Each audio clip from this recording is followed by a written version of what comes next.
Welcome to Postcard English Stories, a soft space for slow learning, gentle stories, and quiet dreams.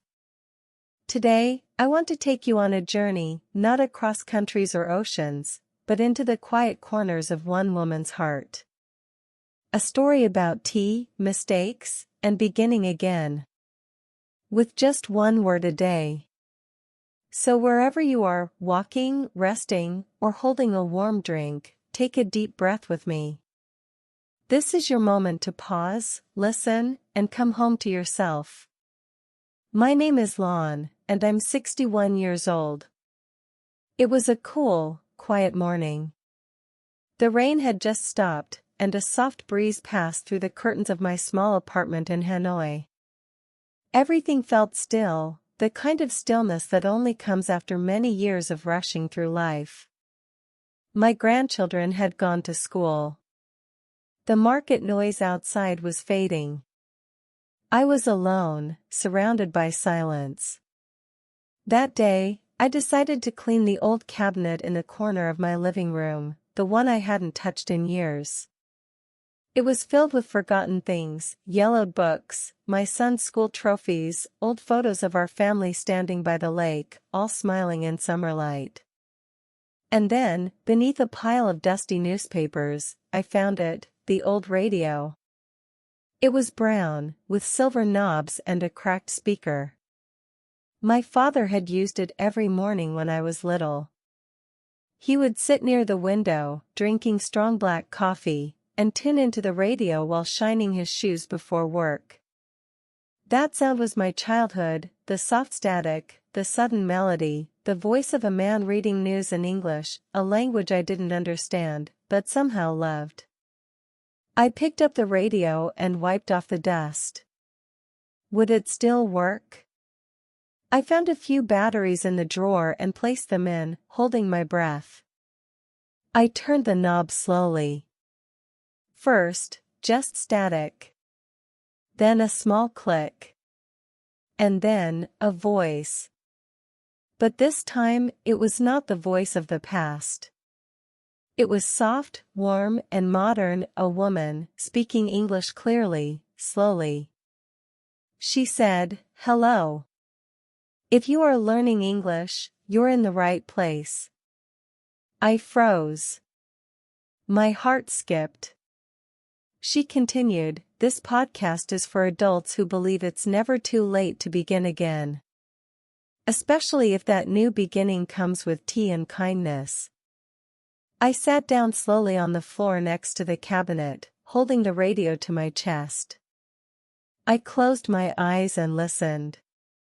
The words flowed gently into my ears. I didn't understand every word, but I felt something deep inside shift, like a door creaking open after years of being shut. I was 61 years old. I had worked my whole life, at the market, in the kitchen, as a mother, as a wife. I had cared for others, worried about bills, and lived through days that left little space for dreaming. Somewhere along the way, I had forgotten the sound of my own heart. But now, this voice, this soft, encouraging voice, reminded me of something I hadn't thought about in decades. A little dream I once had. You see, when I was 7 years old, my uncle gave me a cassette tape from abroad. I remember it clearly. He said, "Listen to this. The music is different." We sat on the cold tile floor of my grandmother's house. I pushed the play button and heard strange music, and then a voice singing. "You say goodbye, I say hello." The words made no sense, but the rhythm, oh, the rhythm, danced in my ears like magic. I kept saying hello over and over, laughing at the sound, the way it tickled my tongue. That night, I asked my uncle, "What does hello mean?" He smiled and said, "It's how you say "Xian Chow" in English." It was the first English word I ever knew. I started a small notebook, writing words I heard on the radio or from travelers in the old quarter. I spelled them all wrong: "Hilo, thank you, good night." But it didn't matter. It was mine. A tiny world of sounds and dreams. Then, life happened. I got married young. Had children. Helped run the family stall in Don Swan Market. My days were full of noise, bargaining, cooking, worrying. There was no time, no space, for English, for notebooks, for dreams. That little girl with the cassette tape disappeared. Until this moment. Sitting on the floor with my old radio, I whispered to myself. Maybe I can begin again. Not as a child with wide eyes, but as a woman with stories. Not with a classroom, but with a cup of tea and a heart ready to listen. I brewed a pot of jasmine tea, my favorite. I placed the radio on the windowsill, next to the little potted plant my granddaughter gave me. I pressed play again. The podcast voice returned. Learning English is not about being perfect. It's about being brave. And something inside me said, yes. I am ready. I am brave enough to try. That evening, I found an old notebook. Its pages were yellow, a few torn. I wrote one word on the first page. Hello. The first word I ever loved. The first step of my new story. I wrote hello at the top of the page, then stared at it for a long time. It wasn't just a word. It was a doorway. A tiny, gentle opening into something I didn't yet understand, but deeply longed for. That evening, I placed the notebook beside my teacup on the table by the window. The sun was setting, painting the walls with soft orange light. I didn't write anything more. I just sat there, feeling something new rise inside me, not excitement, exactly, but peace. A quiet kind of hope. Like placing a seed in the soil, not knowing when or how it would grow, but believing it might. The next morning, I woke up before the rest of the city. I made my tea, jasmine again, always jasmine, and stood in front of the mirror in my bedroom. For a moment, I hesitated. Then I said, out loud, in English. Good morning, Lon. My voice trembled a little, like a bird not sure how to fly. I didn't care. I smiled. Then I added another sentence. I hope you're doing well today. It felt strange, saying it to myself. But also comforting, like hearing from an old friend after years of silence. The words were simple, but they held weight. They held warmth. That day, I decided to speak to myself in English every morning. Not long speeches, not perfect grammar, just one or two sentences from the heart. I wasn't trying to sound fluent. I was trying to sound true. Each morning after that, I brought my tea to the mirror and let a sentence find me. Today I will try. It's okay to be slow. I am learning. Some days, my tongue twisted on the words. Some mornings, I forgot what I wanted to say. But I didn't stop. I never rushed.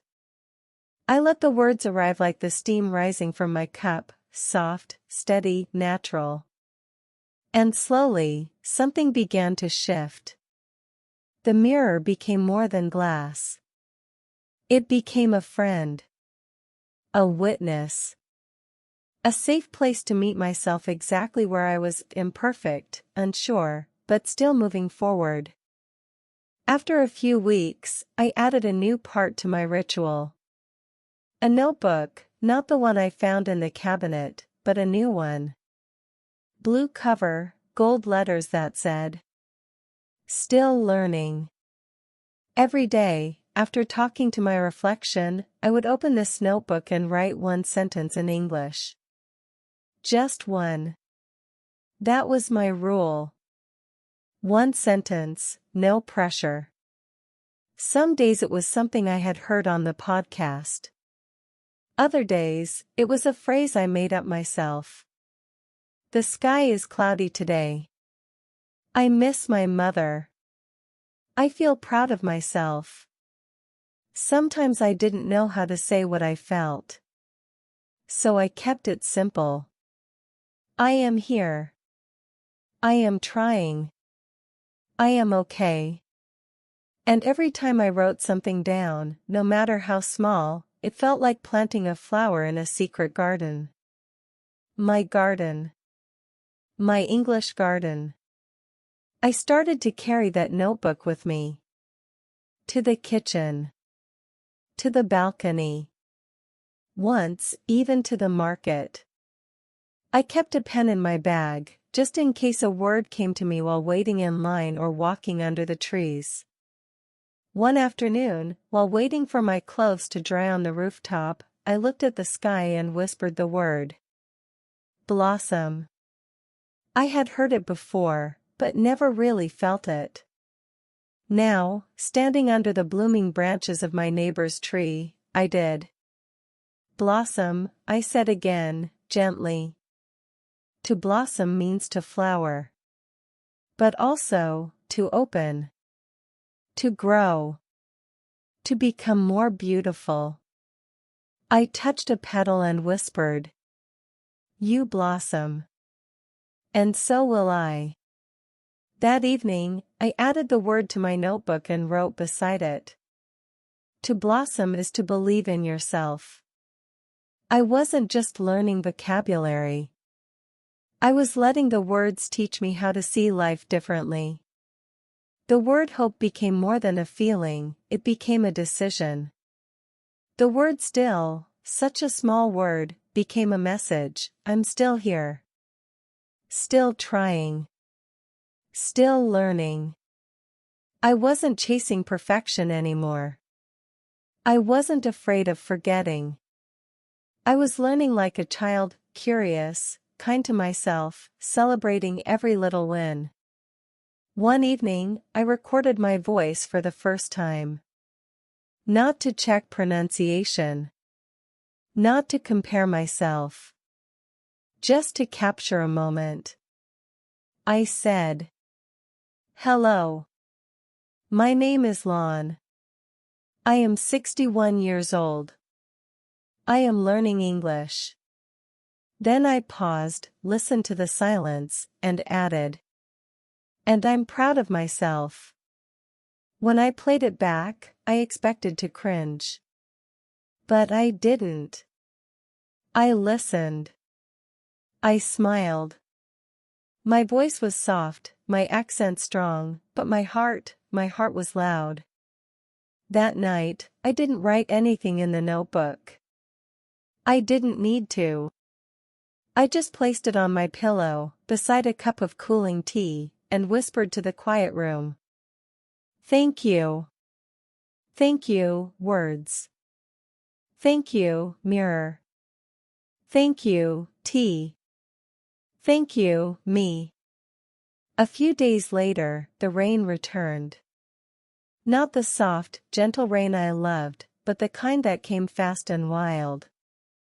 It surprised the city with its suddenness, turning the streets into rivers and rooftops into drums. I had just finished a Zoom call with a small English learning group. We were practicing introductions, and I wanted to say, I've been learning English for 1 year. But instead, I said, I am learning English since 1 year. There was a short silence. Then, the teacher smiled gently and said, Almost perfect. Let's just fix that tense a bit. I nodded, but my cheeks burned. The others in the group were kind, some even laughed softly, in support, not mockery, but still, something inside me tightened. The old voice returned, the one that said, You're too old for this. You'll never get it right. Why are you even trying? After the call ended, I didn't want to stay inside. I needed air. I needed space. So I grabbed my coat, didn't bother with an umbrella, and stepped outside into the downpour. The rain soaked me within seconds. I walked slowly, without direction, letting the drops fall on my skin like forgiveness. Cars splashed past me. People rushed by under umbrellas. But I didn't rush. Each step felt like a sentence. Each breath a reminder. You're human. You're learning. It's okay.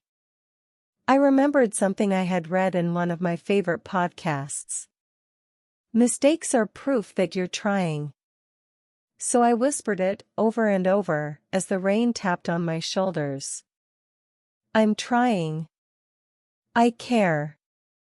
I care. By the time I got home, my clothes were soaked, my hair dripping, but strangely, my heart felt light. I made tea, wrapped myself in a warm towel, and opened my notebook. On a fresh page, I wrote, "Today, I made a mistake. And today, I learned." That is beautiful. Something shifted that day. I stopped seeing mistakes as something to be ashamed of. I started seeing them as evidence of growth, of effort, of courage. I began to write them down. Not just the correct version, but the wrong one too. I drew a little heart next to them. One heart for each brave try. I called it my mistake garden. One page said, "I am learning English since 1 year crossmark. I've been learning English for 1 year white heavy checkmark." Underneath it, I wrote, "This mistake means I spoke. That's enough for today." On another quiet afternoon, the power went out. No podcasts, no videos, no background music. Just me, the candlelight, and the soft scratching of my pen. I looked out the window and saw the city slow down. No buzz, no screens. Just people being people. A woman feeding pigeons on her balcony. A child dancing in a puddle. A man playing guitar by his window. I opened my notebook and wrote, "The lights are out, but the world is still full of light." And then, I smiled, because that sentence came from me. Not from a textbook. Not from a lesson. It came from the way I was starting to think, not just in English, but through English. It became a mirror, not just for my voice, but for my feelings. That night, I listened again to the first voice message I had recorded. My name. My age. My journey. This time, I didn't focus on the accent, or the mistakes, or the speed. I listened for the truth. And I heard it. I am learning English. A simple sentence, but to me, it carried everything. It carried my history, my silence, my return. It carried jasmine tea, rainy walks, and a cracked mirror. It carried courage, the quiet kind, the kind no one claps for, but that changes everything. The next morning, I added a new line to the wall above my desk. I had been pinning words and postcards there, quotes I loved, pictures of places I dreamed of, even grammar notes with doodles of stars and hearts. This time, I added a message to myself. I wrote it in English, with a blue pen that was almost out of ink. Keep going. Even if your voice shakes. Then I made tea, stood in front of the mirror, and said, "Good morning, Lon. I'm proud of you." And I meant it. That weekend, I went to the lake. It was something I hadn't done in years, not because it was far, but because I had forgotten how to make space for things that didn't have a purpose. For things that didn't have to be productive. But that morning, something inside me whispered, "Go. Don't bring your phone. Just your notebook. And your tea." So I listened. The lake was quiet. A few couples walked slowly along the edge. Children threw pieces of bread to the fish. I found an old wooden bench under a tree and sat down. The sun was soft, not too hot.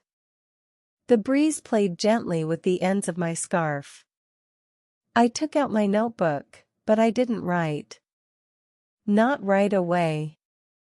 I just watched. The sky was changing, from orange to pink, from pink to purple. The colors melted into one another like a watercolor painting, and the water mirrored everything. It was one of those moments that didn't need to be captured, only felt. And then, a phrase I had read once came back to me. The sky was bleeding colors. At the time, I hadn't understood it. How could the sky bleed?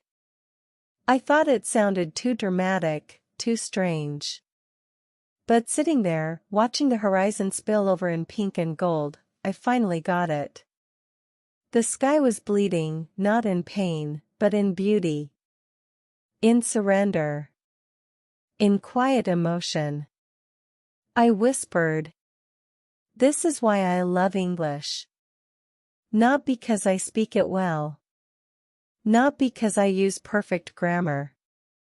But because it gives me the words I never had before, the ones that describe the feelings I could never name. I opened my voice recorder, the same one I used to practice simple phrases. But this time, I didn't practice.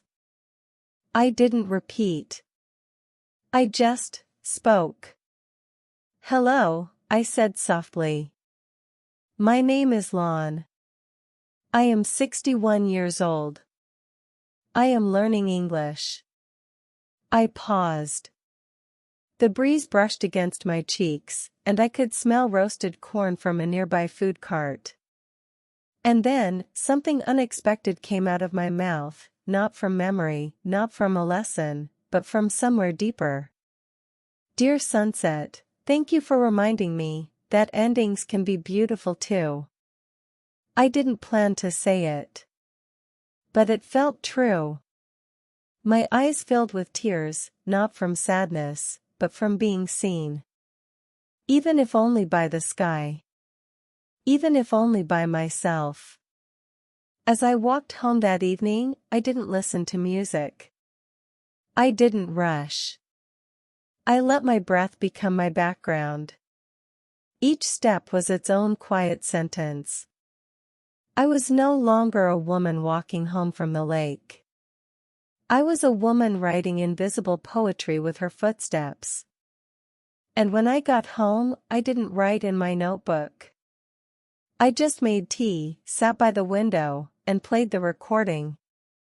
I listened to my voice, hesitant, accented, a little unsure, and for the first time, I didn't judge it. I listened the way I would listen to a friend. Gently. Patiently. Lovingly. And I realized, this is what it means to belong to yourself. To speak, even when your voice shakes. To trust your heart, even when the grammar isn't right. To find beauty, not after the learning is finished, but during it. A few days later, I printed out the words I had spoken at the lake. I pinned them above my desk, next to my favorite postcard and the little world map. And beneath them, I added one more line. Language is not just for speaking to others. Sometimes, it's for finally hearing yourself. It rained again the next morning. Not the stormy kind, but soft, the kind that taps gently on the windows like an old friend saying, "Remember me?" I lit a candle, poured my tea, and sat in my usual chair.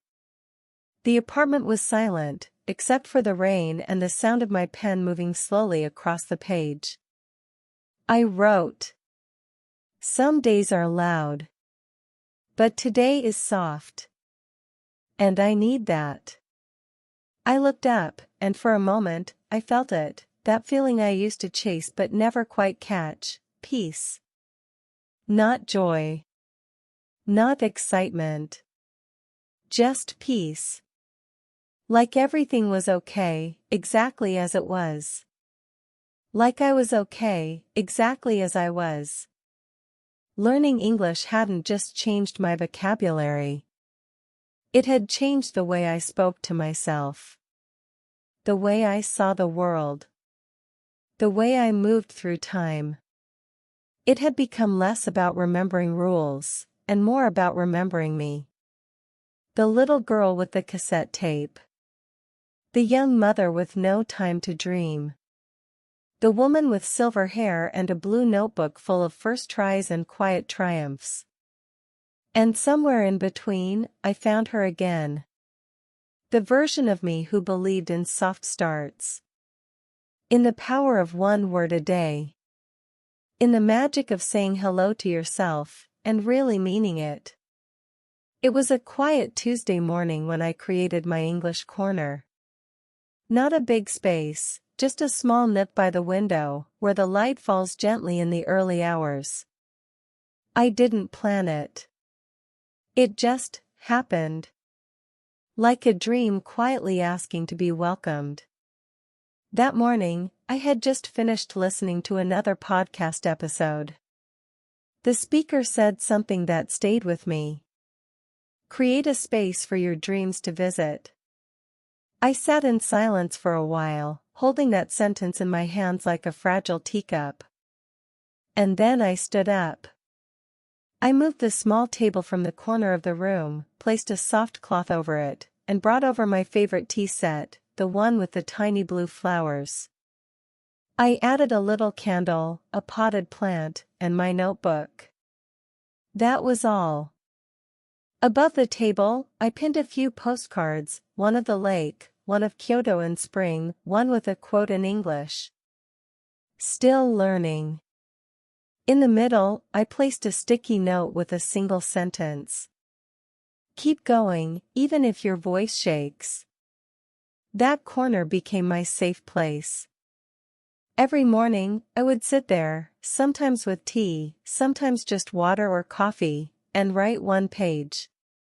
Sometimes it was about the weather. It's cloudy today, the kind of gray that makes you want to stay inside. Other days, it was more honest. I feel small today, but I am still here. Some days, I tried a new word. Serendipity. A beautiful word. It means finding something good without looking for it. That's what this journey had become, a kind of serendipity. I didn't go looking for it. But I found it anyway. My English corner witnessed everything. The days I cried after making a mistake in speaking practice. The evenings I celebrated when I finally understood the difference between some and any. The moment I wrote my first 100-word story and read it out loud to myself, like it was a gift I had waited a lifetime to unwrap. That small space, a candle, a notebook, a quiet woman with silver hair, held more bravery than anyone ever saw. It didn't look like much from the outside. But on the inside, it was a revolution. One afternoon, I received a message from an old friend. It was short. Written in English. You always dreamed bigger than your world. I printed it out and pinned it next to the postcards. I read it every morning after that. Not to feel proud, but to remember that dreams don't need permission to begin again. Sometimes, they just need a corner. I still forget words. I still speak slowly. My accent is still strong. But my sentences are now filled with light. With gentleness. With me. I'm not chasing fluency anymore. I'm chasing presence. Every new word I learn is not just a tool, it's a window. A mirror. A small light turned on inside a room I had once locked away. People say learning a language is about opening doors to the world. But for me, it opened a door inward. It showed me the part of myself that was patient, curious, brave enough to begin again at 61. Brave enough to say, hello. I am still becoming. One evening, I wrote a postcard. Not to a friend. Not to a stranger. But to the future version of me. I wrote it in English. It began like this. Dear me. I hope when you read this, you're still dreaming. Still sipping tea. Still learning. Still believing in soft beginnings. I told her about my small victories, how I learned to use have been correctly. How I finally understood there is and there are. How I fell in love with the word blossom. I told her about the days I wanted to give up. The moments I felt too slow. Too old. Too unsure. But I also told her. I didn't stop. I kept writing. I kept whispering to the mirror. I kept sitting in my English corner every morning, every sentence, every breath. I ended the postcard with these words. Keep your dreams warm, like tea. They taste better when you believe in them. I placed the postcard on my desk. A breeze came through the window and blew it under the bookshelf. I never found it again. But maybe that was the point. Maybe it didn't need to arrive. Maybe the act of writing it, of speaking it, was enough. Because that's what dreams are. Letters we write to ourselves even if they're never read again. Because writing them changes us. So here I am. Still learning. Still writing. Still whispering soft stories into my tea. And if you are listening now, wherever you are, however old you are, however many mistakes you've made, I want you to know. It's not too late. Not too late to start. Not too late to return. Not too late to blossom. All it takes is one word a day. And now, dear listener, you've reached the end of this story, but not the end of your journey. If you ever feel too old, too slow, or too unsure, remember this. Learning is not a race. It is a homecoming. And all it takes is one word a day. Thank you for walking with me. Until next time. May your tea be warm. Your words be kind. And your heart, always open to begin again.